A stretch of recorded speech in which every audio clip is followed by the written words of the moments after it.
తెలంగాణ ఈవ్ సెట్లో first rank సాధించింది మల్లాడి రిషి. వారు మన దగ్గర ఉన్నారు, వారిని తెలుసుకుందాం.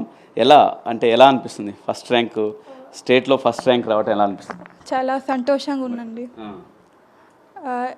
నేను ఈ ర్యాంక్ తెప్పియడం కోసం చాలా కష్టపడ్డా.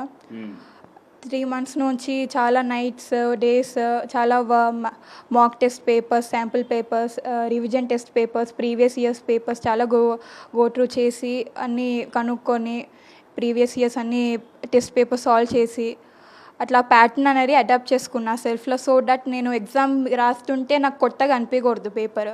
సో అలా నేను ఈజీగా మార్క్స్ తెప్పియగల అని ఇవన్నీ చేసా, సాల్వ్ చేసా క్వశ్చన్స్ ఈజీగా. మీకున్న సబ్జెక్టులలో అంటే మ్యాథ్స్ కావచ్చు, ఫిజిక్స్ కావచ్చు, కెమిస్ట్రీ కావచ్చు, ఈ మూడిట్లల్లో మీకు బాగా ఇంట్రెస్ట్ ఉన్న సబ్జెక్ట్ ఏంటి? మ్యాథమెటిక్స్ అండి. చాలా చిన్నప్పటి నుంచి మ్యాథ్స్ అంటేనే ఎక్కువ ఇష్టం. లైక్ హయ్యర్ స్కూలింగ్ నుంచి మ్యాథ్స్తోనే ఎక్కువ ప్రిఫరెన్స్ ఇచ్చేదాన్ని. మ్యాథ్స్ అయినా చదువుకోవడమైనా ఎక్కువ మ్యాథమెటిక్స్కి ఎక్కువ ప్రిఫరెన్స్ ఇచ్చేదాన్ని. ఓకే, ఈవ్ సెట్లో ఫస్ట్ ర్యాంక్ వచ్చింది, మరి జేఈ అటువైపు ఆలోచన లేదా? అలా లేరండి. నెక్స్ట్ అప్కమింగ్ బిట్సాట్కి ప్రిపేర్ అవుతున్నా. నెక్స్ట్ ఏంటి గోల్, ఏంటి మీ గోల్? నెక్స్ట్ ఒక మంచి ఐటీ కంపెనీ, స్టార్టప్ అలాంటివి నేను నా సొంతంగా, లేకపోతే ఒక పేరున్న ఐటీ కంపెనీస్లో హయ్యర్ పొజిషన్ చేయాలని అనుకుంటున్నా. లైక్ నా పేరు ఉన్నట్టు సొసైటీలో. ఇప్పుడు వచ్చేది నాకు టెక్నాలజీలో రోజు రోజుకు మార్పు వస్తుంది. వచ్చేది ఏ యుగం, ఏ యుగంలో ఐటీ ఎలా ఉండబోతుంది అన్న ఎలా అనిపిస్తుంది? అదే ఐటీ అంటే ఏఐ ఐటీ చేస్తూనే, కానీ ఎంతైనా రోబోటిక్స్ కంటే హ్యూమన్ పవర్ ఎక్కువ కాబట్టి లైక్ పోతుంటే అవి కూడా యూజ్ అవుతాయి. కానీ ఈవెన్ హ్యూమన్ ఎంతైనా ట్యాకిల్ చేయలేరని నేను అనుకుంటున్నా. ఇప్పుడు ఫస్ట్ ర్యాంక్ రావడానికి మీ పేరెంట్స్ కావచ్చు, గురువులు కావచ్చు, టీచర్స్, లెక్చరర్స్ ఏ విధంగా కోఆపరేటివ్? ఎస్పెషలీ మా పేరెంట్స్ చాలా కోఆపరేటివ్ ఉంటే. లైక్ నాకు మెయిన్స్లో అన్ఫార్చునేట్గా మార్క్స్ తక్కువ వచ్చింది percentile because of some health issues వల్ల. సో అప్పటి నుంచి నా పేరెంట్స్ చాలా నన్ను గో త్రూ చేయడం, నన్ను మోటివేట్ చేయడం. ఇంకా నీకు ఎంసెట్లో ఇంకా క్రాక్ చేయగలవు, నువ్వు చాలు, నాకు చాలా నాలెడ్జ్ ఉన్నాయి, నువ్వు దాన్ని ఈ విధంగా ఇంప్లిమెంట్ చేయి, జస్ట్ ఒక ఫీల్డ్లోనే కాదు, నీ టాలెంట్ ఇంకొక ఫీల్డ్లో కూడా నువ్వు చూపించాలి. నా పేరెంట్స్ అంటే మోటివేట్ చేశారు. ఎస్పెషలీ నా పేరెంట్స్, ఇంకా కాలేజే ఈ కాంట్రిబ్యూషన్ అయితే. నా కాలేజ్, నా స్టాఫ్, మా like physics, chemistry, mathematics 3 faculty చాలా 2 years ఎస్పెషల్లీ 12th ఉన్నప్పుడు చాలా like 2-3 hours special classes, doubt section అని చాలా చేశారు. అది చాలా హెల్ప్ఫుల్ అయింది. లైక్ మిడ్ నైట్స్ కూడా అంటే లైక్ ఎప్పుడైనా డౌట్ వస్తే ఎస్పెషల్లీ నా మ్యాథమెటిక్స్ ఫ్యాకల్టీ టైం 24 hours ఉంటారు. ఇట్లా వాట్సాప్లో ఒక క్వశ్చన్ చేయగానే అది సాల్వ్ చేసి పంపిస్తారు. అంటే ఇన్స్టెంట్ ఉంటాయి. లైక్ చాలా హెల్ప్ఫుల్. రెసొనెన్స్ అయితే నాకు చాలా హెల్ప్ఫుల్ అయింది రెసొనెన్స్ ఇన్స్టిట్యూట్. వాళ్ళు చాలా మోటివేట్ చేసి, నా 11th అంటే స్టాండర్డ్ కాకపోయినా 12thలో చాలా మోటివేట్ చేసిండు. నీకు ఉన్ని లోపల లైక్ నువ్వు చదివే అమ్మాయివి, నువ్వు ఇంకా చేయగలవు. కానీ అది నాకు లైక్ నేను డిమోటివేట్ అయినప్పుడల్లా వాళ్ళు చాలా మోటివేషన్ ఇచ్చేవాళ్ళు. నేను చాలా స్ట్రగుల్సే ఉండేవి 12thలో, ఎందుకంటే 11th నుంచి without any background, any foundation నుంచి వచ్చిన. సో 12th చాలా కష్టం ఉండేది. 11thలో గో త్రూ చేయడం అంటే కాంపిటేటివ్ ఉండే, చాలా మంచి చదివే పిల్లలతోనే హై స్టాండర్డ్ తెప్పించడం చాలా కష్టంగా ఉండేది. ఫ్యాకల్టీ హెల్ప్స్ చాలా ఉండే. ఈ రోజుల్లో ప్రతి స్టూడెంట్ ఏ కాంపిటేటివ్ ఎగ్జామ్ ప్రిపేర్ అయ్యే వాళ్ళకి కూడా స్మార్ట్ ఫోన్ ఫోబియా బాగుంటుంది. అంటే స్మార్ట్ ఫోన్కి బాగా ఎడిక్ట్ అవుతున్నారు. అదేమైనా డిస్టర్బ్ చేసిందా, లేదంటే స్మార్ట్ ఫోన్నే ఒక రకంగా వాడుకున్నారు? అరే స్మార్ట్ ఫోన్ అనేది ఎడిక్షన్ వరకు, ఆ స్టేజ్ వరకు తీసుకుపోవద్దు. లైక్ మనం ఓన్లీ స్టడీకే యూజ్ చేయాలి. మనం ఒక డిసిప్లిన్ మేనర్ అనేది ఉండాలి. నాకు ఈ ర్యాంక్ రావాలి, నాకు లైక్ చాలా డెస్పరెంట్ ఉండాలి, ఇది ఎట్లా అయినా సాధించుకోవాలి అనేసి. సో మన ఫోన్ అనేది ఇవన్నీ ఓన్లీ రైట్ వేగానే యూజ్ చేసేదాన్ని నేను. లైక్ చెప్పినట్టు మాక్ టెస్ట్, శాంపుల్ పేపర్స్ అట్లా. మా కాలేజ్ వాళ్ళ తరపు నుంచి కూడా చాలా క్వశ్చన్స్ PDF పంపించేవాళ్ళు ఇంపార్టెంట్. నెక్స్ట్ అప్కమింగ్ ఈవ్ సెట్కు ప్రిపేర్ అయ్యేట్టుగా స్టూడెంట్స్కి మీరు ఇచ్చేట్టుగా మెసేజ్ ఏంటి?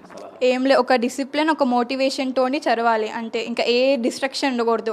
మొబైల్ ఫోన్ కానీ, ఫ్రెండ్స్ కానీ ఏ ఉండకూడదు. జస్ట్ ఎస్పెషల్ 12thలో ఈ లాస్ట్ మనకి ఓన్లీ ఫ్యూ మంత్స్ ఉంటాయి.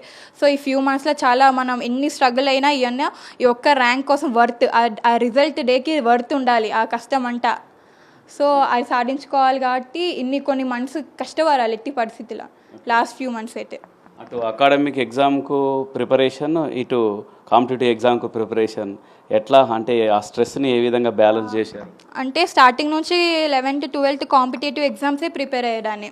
11th 12th ఫుల్ జేఈకి, ఎస్పెషల్ జేఈకే మా రెసొనెన్స్ ఫ్యాకల్టీ మొత్తం ప్రిపేర్ అయింది. సో జేఈ స్టాండర్డ్స్ రీచ్ అయ్యేటట్టు నాలెడ్జ్ ఉండేది నాకు. సో దానికి ఇంకా ఈ ఎంసెట్ ఏంటంటే టైం ట్యాకిల్ కదా, 160 క్వశ్చన్స్ సాల్వ్ చేయాలంటే సో టైం సరిపోరు, అక్యూరసీ ఉండాలి విత్ టైం మేనేజ్మెంట్ ఉండాలి. సో లాస్ట్ ఫ్యూ మంత్స్లో ఈ జేఈ నాలెడ్జ్తో పాటు నాకు ఇది హెల్ప్ఫుల్ అయింది, చాలా హెల్ప్ఫుల్ అయింది జేఈ మెయిన్స్. దీంతో పాటు ఇది కూడా ఎంసెట్ ప్రిపరేషన్ నేను ఓన్గా చేసుకున్నాను, సపరేట్గా చేసుకున్నాను నేను కూడా. సో దానివల్ల ఈజీగా సాల్వ్ చేయాల్సి వచ్చింది.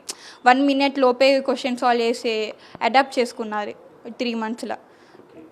అంత టీచర్ల మీద లెక్చరర్స్ మీద డిపెండ్ అయ్యారా, లేదంటే ఆ సోషల్ మీడియా కావచ్చు, ముఖ్యంగా ఏఐ కావచ్చు, లేదంటే గూగుల్ సెర్చ్ కావచ్చు, అందులో మొత్తం ఫ్యాకల్టీలోనే డౌట్ అడిగేదాన్ని. వాళ్ళు 24 hours అవైలబుల్, లైక్ ఫోన్లను కానీ వాళ్ళే ఎందుకంటే వాళ్ళు ఏంటంటే సోషల్ మీడియాకి ఫాలో కాకండి, చేస్తే మీ సొంతంగా చేసే వరకు మీరు లాస్ట్ నేను చేయలేను అన్నప్పుడే డౌట్స్ అడగాలి, అంతగాని ఒకసారి చేసి తర్వాత మళ్ళీ మొబైల్ ఫోన్ యూజ్ చేయకండి, చేసేంత వరకు వస్తూనే ఉండాలి. అప్పుడే మీకు ఎగ్జామ్లా చేయగలకపోయినా వదిలిపెట్టకుండా ఒక 1 minute లోపే ఫాస్ట్గా చేసేసి ఆన్సర్ తెప్పియగలరు అని చెప్పేవాళ్ళు.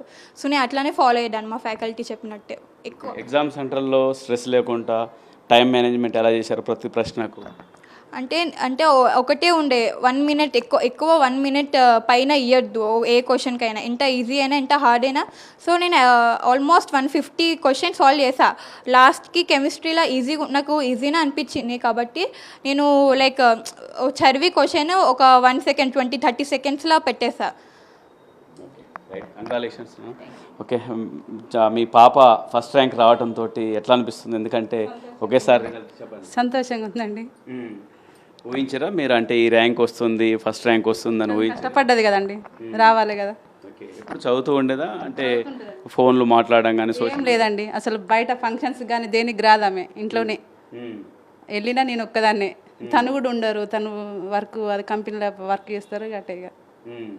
నిత్యం కష్టపడుతుంటే ఎప్పుడైనా ఏమనిపించేది? ఎట్లా కదండి దాని ఫ్యూచర్ రేపు. ఓకే, ఏమైతే బాగుంటుంది అనుకుంటున్నారు మీ పాప నెక్స్ట్? తన ఇష్టం అండి, ఇక దాన్ని మేము బలవంతం ఏం చెయ్యము. Okay, right.